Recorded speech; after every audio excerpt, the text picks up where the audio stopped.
menelusuri jejak kedatangan, kejayaan, dan sejarah Islam di Eropa, nggak akan lepas dari kawasan ini. Berada di Spanyol Selatan, inilah The Great Andalusia.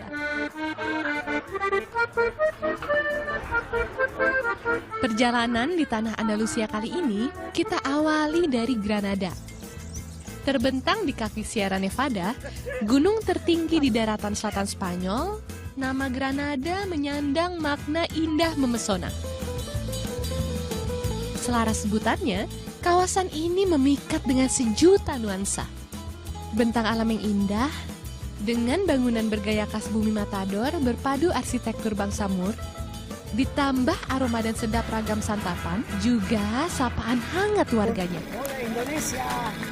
Eksotis Granada sejak lama memang jadi magnet kuat wisata. Makanya, masyarakat udah biasa menerima pengunjung dengan senyum dan tangan terbuka. Masih ada satu lagi daya tariknya. Bisa dibilang yang satu ini bahkan ikonnya Granada. Peninggalan budaya Islam berupa istana sekaligus benteng pertahanan terakhir Muslim di Spanyol. Alhambra. Kompleks berhias taman-taman indah. Generalife di antaranya, sekaligus jadi salah satu jalur masuknya. Taman merepresentasi kesejukan dan kesuburan. Juga jadi bukti keahlian para pakar pada eranya menumbuhkan hijauan segar di atas bukit yang tandus.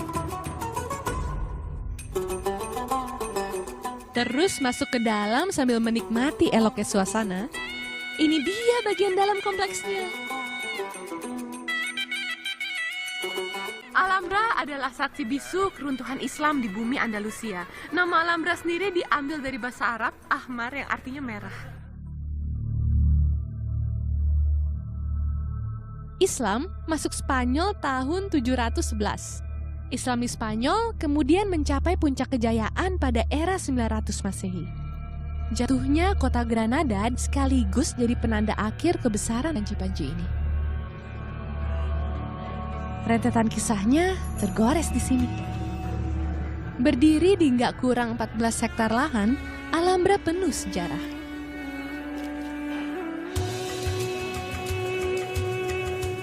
Bangunannya pun indah dan megah.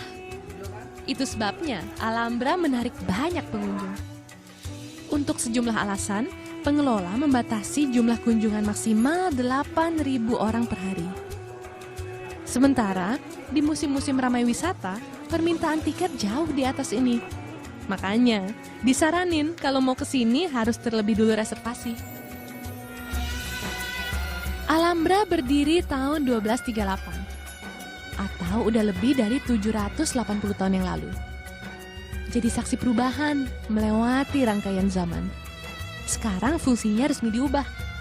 Dari istana dan benteng militer, sekarang jadi museum. Namun nafas dan pesan kebesaran Islam sampai kini masih tetap terasa sekali di sini. Di Courtyard des Myrtles misalnya, area ini merupakan refleksi dunia dan akhirat. Maknanya jadi semacam pesan bahwa segala apa yang kita lakukan di dunia merupakan cerminan akan apa yang kita dapat di akhirat nanti. Ada juga Istana Singa Palacio de los Leones. Pekarangannya full marmer, berhias air mancur dikelilingi 12 figur singa. Inilah yang kemudian jadi sebutannya. Kalau ini Nasrid Palace atau Istana Nasrid.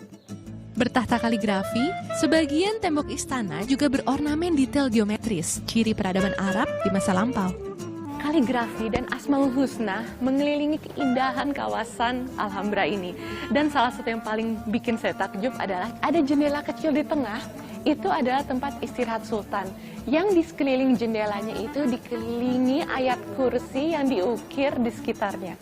Tujuannya adalah untuk mengingatkan lagi seisi penghuni istana bahwa hasbunallah wa ni'mal wakil. Kita harus selalu cukup hidup hanya dengan Allah. Gemilangnya Islam di masa lampau, kini ingin dibangkitkan kembali oleh Muslim generasi muda Granada. lewat berbagai media dengan berbagai cara. Wafa misalnya, memilih melakukannya lewat dunia yang dicintainya, wisata. Wafa adalah imigran muslim asal Maroko. Dia sudah tinggal di Granada selama 11 tahun. Cukup lama belajar dan jadi pemandu wisata.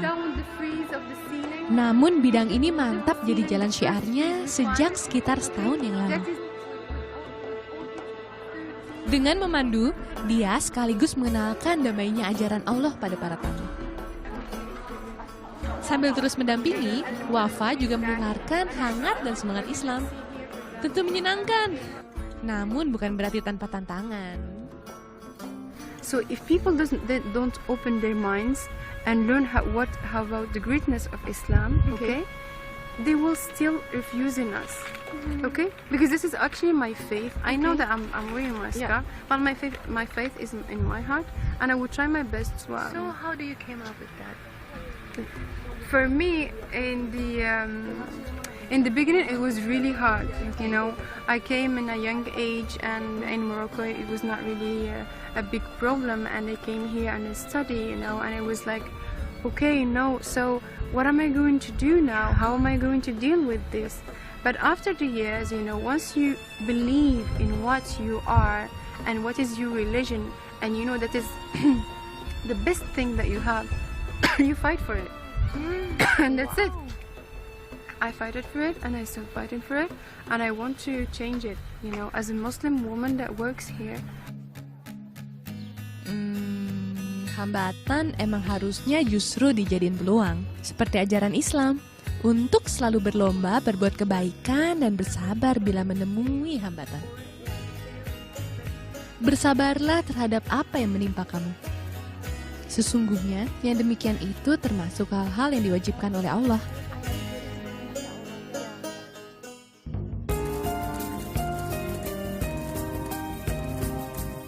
Granada pernah berjaya di era gemilang Andalusia.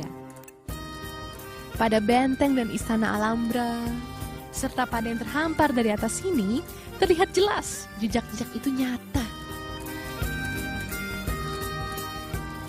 Yang di depan saya ini adalah kota Al-Baisin. Dan kalau kita lihat dari atas, bentuk kotanya itu seperti labirin, dan itu ada fungsinya loh. Pada zaman dulu, bentuk seperti itu berguna untuk mengecam musuh yang akan datang dan menyerang. Okay, before saying hello to the city, time to touch up.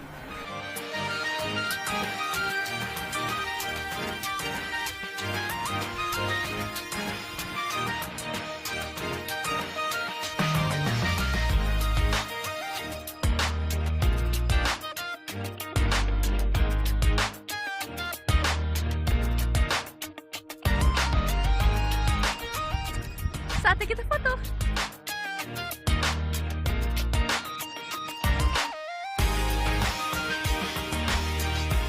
Al-Baisin dari atas sini cantik sekali. Dan tempat ini memang salah satu spot paling tepat untuk menikmatinya.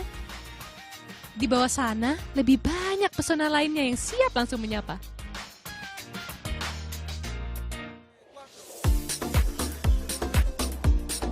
Terukir apik, tertoreh cantik, dan terkemas sebagai bentuk bangkitnya gelora indah Islam.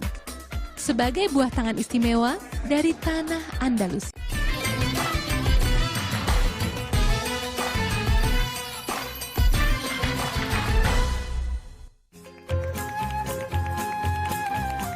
Berada di puncak kejayaan 5 abad lalu, sentuhan budaya Islam masih kental terasa di Granada.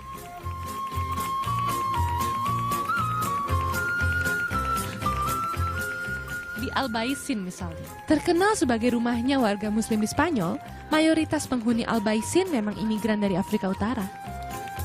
Semua tampil jelas dari arsitekturnya, makanan khas, juga ragam pernik yang ada. Assalamualaikum, 15 euros.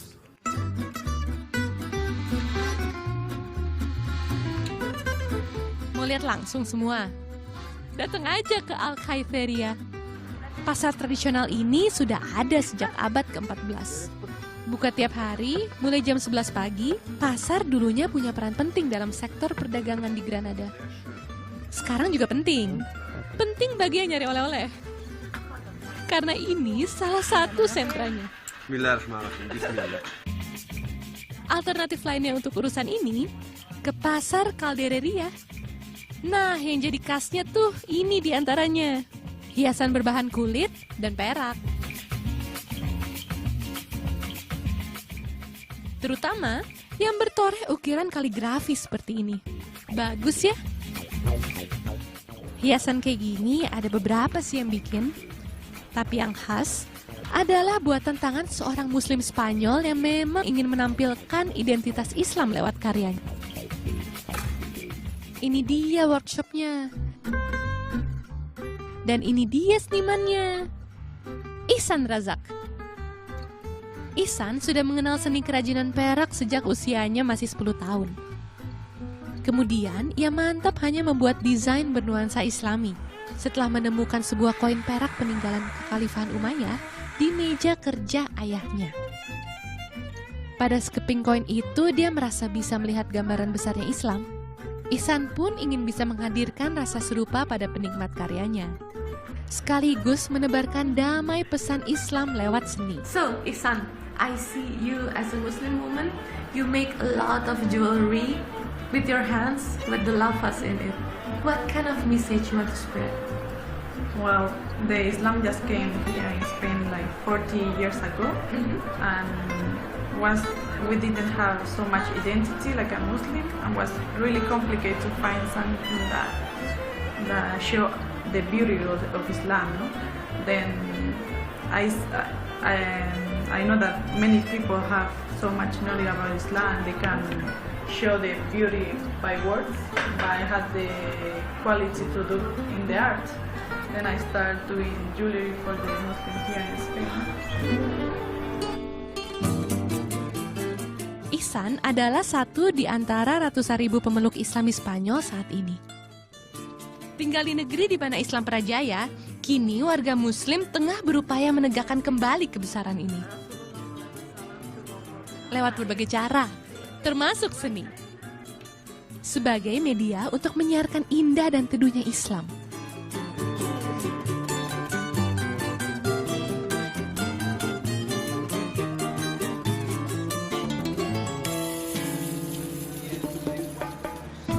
Karya perajin Granada salah satunya dihadirkan di sini.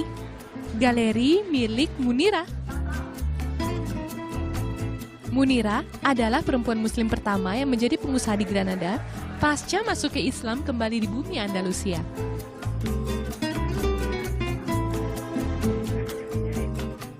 Hijrah dari California, Amerika Serikat, ia menjadi mu'alaf dan merintis usaha ini sejak 40 tahun yang lalu. Berawal dari workshop mungil, kini tokonya bahkan jadi tempat memasarkan karya pengrajin muslim lainnya. Yap, dengan tangan terbuka, Munira sediakan tempat bagi muslim Granada tampilkan karyanya.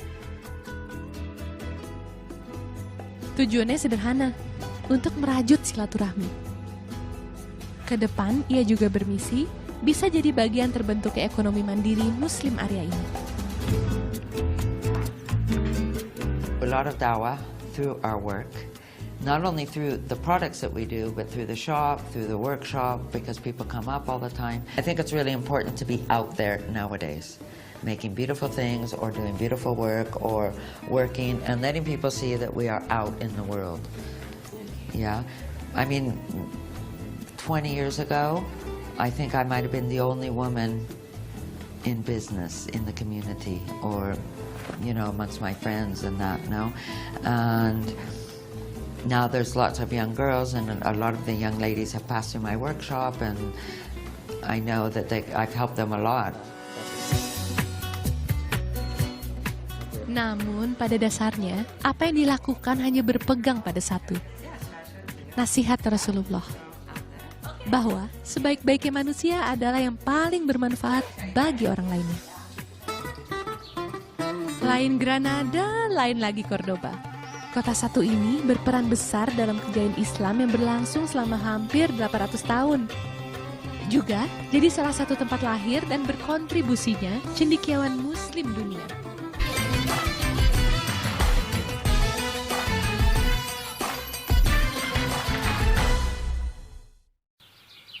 Allahu Akbar, Allahu Akbar.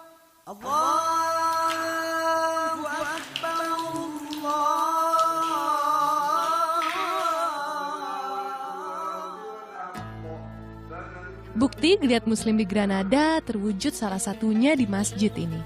Setelah ratusan tahun berlalu, Muslim Granada sukses mendirikan Mezquita Mayor de Granada. Bangunannya rampung pada 2003. Dalam bahasa Spanyol, Mezquita artinya masjid. Mezquita Mayor de Granada letaknya tepat di seberang Alhambra. Zikir pagi di sini meresapi kebesaran ilahi. Jadi salah satu momen yang senantiasa dicari.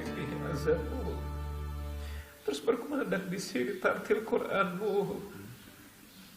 Ya Allah, ya Sami, ya Basir. Saksikan ya Allah. Kami berusaha untuk melihat kebesaran-Mu di Andalusia ini ya Rabb.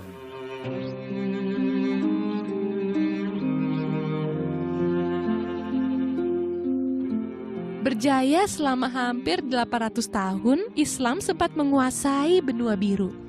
Nah, kalau ngomong soal kegemilangan ini, nggak akan lepas dari kota yang pastinya juga akan kita sambangi. Cordoba. Dari Granada, Cordoba berjarak sekitar 200 km. Kalau naik bus, kurang lebih akan memakan waktu 2 jam. Pernah jadi pusat pemerintahan tahun 717, Cordoba juga jadi ibu kota provinsi Andalusia. Namun, masa kelam datang. Konflik nggak terelakkan.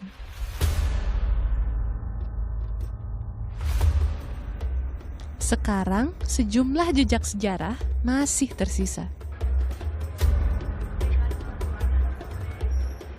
Adalah Mezquita Katedral de Cordoba salah satunya. Dibangun abad ke-7, masjid ini dulunya merupakan sebuah gereja. Kemegahannya menakjubkan. Sekilas pilarnya mengingatkan kita dengan Masjid Nabawi di Madinah ya. Makin menelisik kisahnya, makin membuat hati terasa biru. Karena sekarang yang tersisa hanya mihrab ini, dengan ukiran Asmaul Husna kebanggaannya. Pada abad ke-8-11, bangunan ini dulunya bernama Masjid Jami Cordoba yang merupakan masjid terbesar di dunia pada saat itu. Di tempat ini dulunya tempat berkumpul para cendekiawan muslim dari seluruh dunia.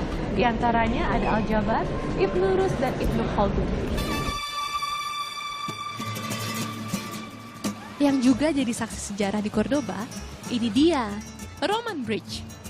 Jembatan yang membentang di atas sungai Guadalquivir ini jadi saksi bisu pertarungan mempertahankan kejayaan Islam di masa lampau.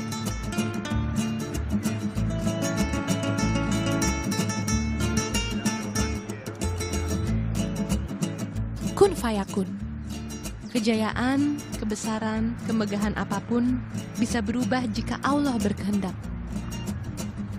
Tugas kita terus berupaya menegakkan agama Allah dan menjalankan perintahnya.